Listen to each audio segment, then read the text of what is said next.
What's up, y'all? Welcome back to my channel in my studio. So I just got home from this morning and I had to take a few minute rest before I do some content on here.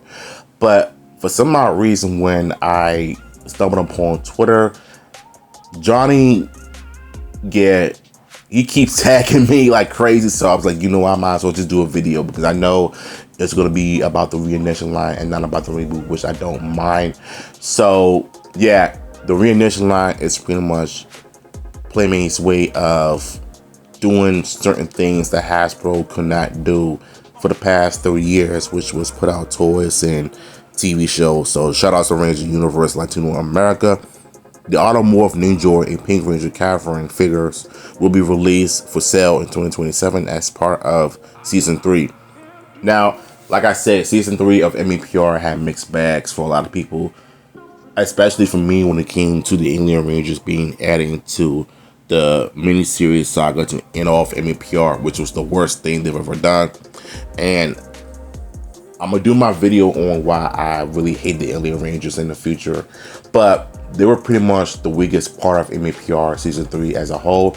But Season 3 is pretty much weak which is why I prefer Season 2 and 1 better, because those seasons are the most memorable because of the first time we've seen the Stone Canyon Rangers, Rocky, Adam, and Aisha.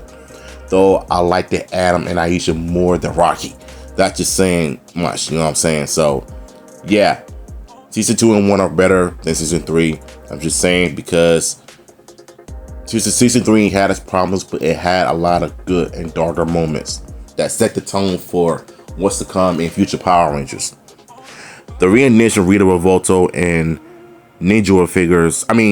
Tango Warrior figures will be released in 2027 for Season 3. Now, like I said in the last post, Catherine and Ninja will be flip heads, will be coming out in 2027 of next year. And like I said, the flip heads get a lot of bad rap because they don't really look like the actors that much. Because to me, I would say that the original flip heads from '94, including the movie ones, Zeo, Turbo, Wild Force has some, Samurai has some as well, but they didn't really look like the actors at all. But I mean, what did you expect, really? I mean, they look the same since the early 90s, you know what I'm saying? So not every flip head is going to end up looking like the actor from the show. I mean, it is what it is. They put it out there for a reason. Maybe the Unlimited series is going to probably come with every head sculpture that look like the actor from the show. And I hope to God it's a lot better than what Hasbro did with the remastered version, in my opinion, especially when it comes to Zack. So yeah, flip heads, like I said, get a lot of bad rap, but it depends on how they do it. So I don't mind seeing it as long as it looks good. That's all that matters to me.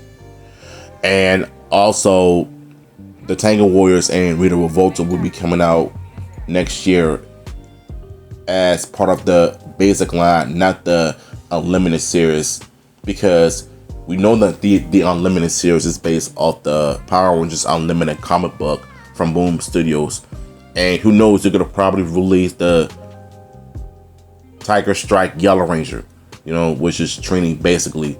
They're going to probably release that along with other figures from different seasons and stuff. And it kind of makes sense as to why they're doing that.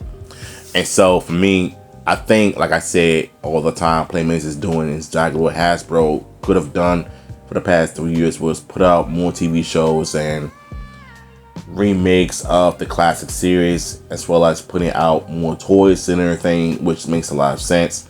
Now, in my honest opinion, I really do think that the Reignition series might end up pulling its numbers the same way Season 1 did with the Reignition Netflix and YouTube TV show, as well as like the figures and why people are supporting them, because the real fans and the kids love Power Rangers because their parents are introducing them to the show that their dad or their mom grew up watching as children, the same age as they were, and you love to see it. Not only that, but I feel like this generation still knows Power Rangers because of, the parents. It's not just about the figures and stuff, it's about the storytelling. And you want to make sure that you're introducing them to the better ones instead of the ones that has bad acting. That's just my opinion. But yeah, season 3 of MEPR is probably the weakest one because of the Alien Rangers being a part of MEPR and why it ended its run on a sad note, which is not the best way to go out. And the way they treated Kaku Ranger, and you turn them into aliens, fish out of water, talking like they're goggling water and stuff. I'm not the biggest fan of that, and I don't like how they were introduced when Saban could have named them Mighty Morphin Ninja Rangers, because it makes sense. You know, I've done videos on it a while back. So what are your thoughts? Let me know in the comments down below, and I'm out of here.